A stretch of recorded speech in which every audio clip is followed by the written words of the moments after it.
Just think about the worst horror movie villains imaginable. You got your Jason, you know, Freddy Krueger, Michael Myers, Scream. These rappers we're going to talk about in this video are the equivalent to these monsters. When you think of the worst crimes you could commit as a human being, yes, we have some rappers that have done certain crimes like this. And the first rapper we're going to talk about, you probably haven't heard of him before, Big Lurch from Texas. If you're watching this video, I don't know why you would or why you would ever get close to this drug, but don't ever do PCP. Ever. Now, Big Lurch wasn't a huge rapper, but he was well known in the South back in the early 2000s. He was on the come up, but was also a drug addict. All red, boy. I'm from Texas, boy. The fat yak dropping in seconds, boy. Turning rubber like it ain't shit. Leather seats, custom fit. Leaning to the left, making all of these and all of these laws sick. Now, I will say in 2000, Lurch got in a horrible car accident that left him with a broken neck and chronic pain. And this is what turned him to PCP. The most potent hallucinogenic drug there is. And if you heard some PCP stories, they get f***ing wild. And this is a crazy PCP story. Probably the craziest I've ever heard in my life, especially in the rap game, whatever you want to say. Big Lurch had a roommate named Tanisha. And in a drug-induced frenzy, he would kill her. Not only just kill her, though, he mutilated her body and started eating parts of her flesh. And here's an interview from Big Lurch from jail talking about it. All I can remember, you know, the world was gonna end, and I had to find the devil and kill the devil before the world ended. Do you know that you were actually chewing on her flesh, allegedly, when the cops came? No, I didn't know. This f***ing maniac was found in the streets with her heart underneath his arm. The radio car arrived, and he was naked, covered in blood. He had her heart under his arm. He had her heart under his arm. You know that? I did not know that. Make it dead, fool. Jason Voorhees, Michael Myers, and Freddy Krueger, Jeffrey Dahmer, Charles Manson, and all of your friends are Prince to school ya. There was some sick, demented shit running through this guy's head for sure. And if you want to talk about sick and demented shit running through someone's head, let's talk about Diddy for a second. Diddy's literally sitting in the feds right now for being a freak, but so much of a freak that you gotta go to prison for it. Like, he's the biggest freak on earth. I don't get how you're this much addicted to sex, bro. You know what I'm saying? It's freaky shit. It's more than that. He's a cuck too, bro. He does it all. He does it all. He is Cornhub. That's his mind. That's his brain. That's all he thinks of. We're looking at sex trafficking from Diddy, drug-fueled orgies known as the freak-offs. Listen to these stories, man. And it was pretty bad. It was pretty slippery, boys. It was nasty. You know, when we hear all these allegations and it's like, yo, baby oil this, baby oil this, baby. It's like, cut it out with the baby oil. It ain't that. Then when you hear the story, it's like, nah, it was really, It's crazy. it was really like that with the baby oil. I was reading in the in some of the testimony too that he said he had the blow up pool filled with baby oil, like Baby pool. baby pool, baby oil. He's like, wee. So he does walk in nude. I can kind of see, but then when it gets to his neckline, it's like a, I think they call it burqa, like the Muslim women wear it, and you can only see the eyes. He's not talking or anything else like that at this point?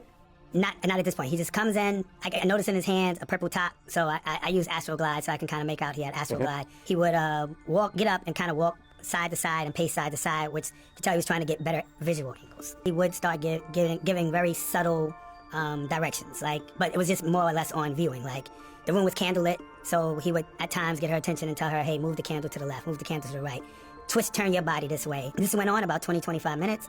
Eventually he just got up and left the room. That was kind of like a cue for her to follow him. She left the room, and then she just came back and was like, that was great, it was perfect, that's exactly what we wanted. Can we talk about how he tried blowing up Kid Cudi's car? Like, literally cut open the top of the car, dropped a bomb in there, a weak-ass bomb. All because Kid Cudi was talking to Cassie. Not only that, they said Diddy went into Kid Cudi's home and injured his dog that passed away in 2021. Bro, if you mess with a dog, bro, what the fuck? It's the devil, bro. Diddy actually requested to view the freak-off videos himself, and he had to go into a side room in the courthouse to do so. Now, according to our reporting, when he came out, he was licking his lips and rubbing his hands as he took his seat. Keep this locked away for life, bro. I don't care about Diddy, bro. I don't want to hear about him no more. Licking your lips while watching the freak-offs in prison, bro. He was probably jerking and shit, too. Birthday to me. Happy birthday to me. Now we gotta talk about Superstar Pride. He had one of these songs on TikTok that obviously blew up. That's how all the songs work that blow up on TikTok. You know, they blow up. You know what I'm saying? 2 a.m. The night still young. You live by the gun, you gon' die by the gun. Y'all know this song, bro. And if you don't, you lying, bro. You heard this before. It has over 50 million views. And mama, don't worry, you raised a gangster. I'm a survivor. It hurt me not being able to give you what you want since I was a top. And obviously the hair helped with the rap career because everyone was making fun fun of dude's hair, like everybody. And it's outrageous. I'm not gonna lie, letting the back grow out, then cutting the front, the sides is outrageous, bro. I think that's some down south shit, like some Texas shit. I think he's from Mississippi, but what happened with this dude here is, ironically, he murdered his own barber, and the barber's grandma saw everything. They lived together. Dude stood over him and did him bad, bro. It was horrible. Fell here. He shot about 3 times after he fell. And he walked over to me and he pointed the gun at me and asked me if I was going to tell it. But she says he wasn't finished. And he came back out here and fired a last shot in his head. And the grandma recalled that Superstar Pride was mad that the barber wouldn't follow him, you know, to make more money. But I don't think that's the true story, to be honest. I think there was some deep-rooted hatred and pride for his barber. I don't know what for, you know what I'm saying? Obviously, he wanted that cut, you know what I mean? He wanted Marcus to follow him, and Marcus couldn't do it. He couldn't help him make more money. This is like one of those cases no one will ever know the motive behind, like why it happened. Please don't tell me the haircut memes caught up to Superstar Pride. That would actually be so sad, bro, that people online motivated you to kill your barber. I don't think that's what happened, though. I think, like, obviously something between them deep down, but we'll never know. And on Reddit, you know, they were talking about how he was denied bond after he murdered his barber and everything. Someone said the real crime is that haircut, and someone else said the barber deserved it. You see what I'm saying? Silento, the Whip Nene guy. Now, back then when I was a kid, when the Whip and Nene song came out, Whip Nene, watch me whip Nene, it don't go like that at all, but now watch me whip, watch me Nene. Can you do it? Bro, they talk about brain rot nowadays, bro. There was brain rot back then. Are you kidding me? Whip Nene, then you had Designer talking about bunda. I would have never thought Silento would do what he did after, you know, blowing all his money from Whip Nene. Which I'm not even trying to be that guy, but let's be factual, bro. Silento thought it would be so easy to start a career, you know, build a career off Whip Nene. He thought it'd be so easy to just go into the booth and say Whip Nene for the rest of his life. No, bro, you gotta produce and produce better music, and he was not doing that. It kept getting worse. And what happens when your music keeps getting worse? You make less money. Which, don't get me wrong, the song has 1.9 billion views. You did your thing, Silento, but you have no lyricism, you have no real rapping ability, whatever genre that even falls in. But, like, you know, you were built to be a one-hit wonder. And 6 years after this song blew up in 2021, Silento would get arrested for murdering his own cousin, shooting him. New tonight, an Atlanta rapper who rose to fame with a one-hit wonder is now charged with murdering his cousin. DeKalb County Police arrested Ricky Hawk today. You might know him by his stage name Silento.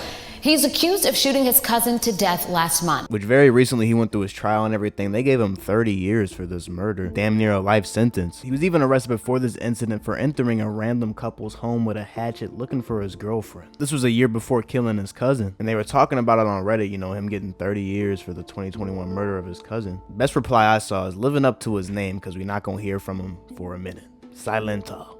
You already know in prison they gonna be punking his ass, bro, telling him to whip and Nene all around the yard, bro. And if he don't, now let's talk about C Murder. This is why you never idolize celebrities, rappers, because they might end up killing you one day. This C Murder, I'm out, I'm in the building, working, you heard me?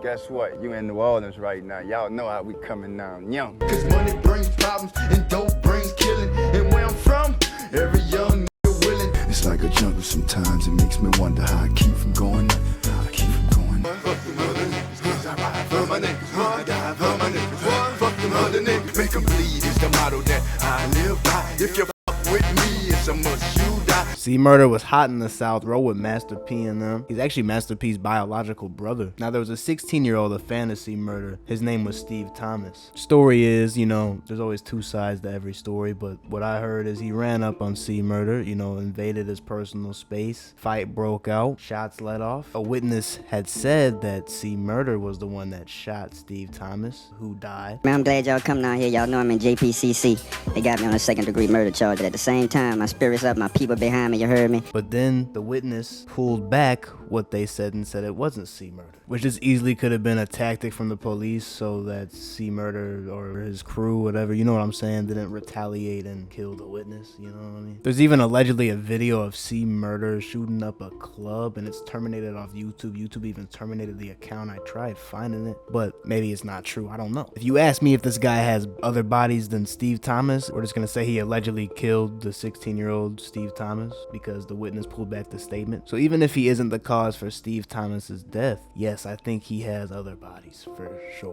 Which he's sitting in prison for life right now, so the feds know something. On Reddit, someone would even ask, y'all think C Murder had other bodies? Someone will reply and say, the way C Murder shot that club up because they wouldn't let him go inside with the burner is what let me know that probably put in work before. So I guess he did shoot the club up. I mean, don't mess with C Murder, bro.